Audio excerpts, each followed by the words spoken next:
To replace the cover glass of the 114P pressure myograph chamber, you will need a new replaceable cover glass, a fine tip forceps, a screwdriver, and a clear transducer grease.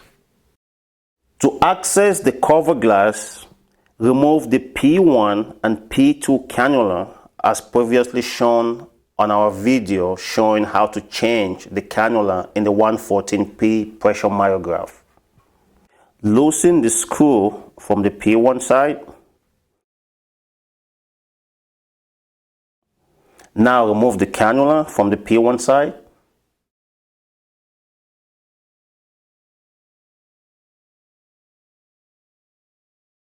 Also loosen the screw from the P2 side.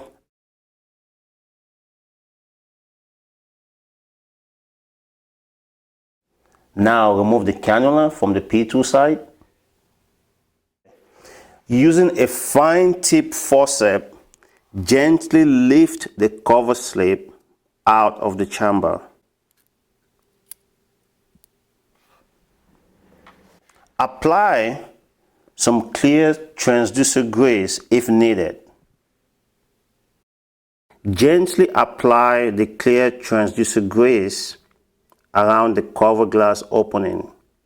This will help with proper sealing of the cover glass. Once you've applied the grease, you're ready to put the cover glass on.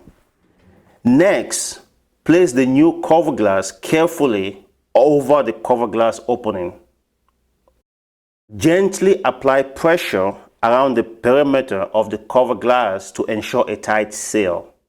Be careful not to press too hard since this might break the cover glass. If there's any excess grease, you can easily wipe around with a Q-tip.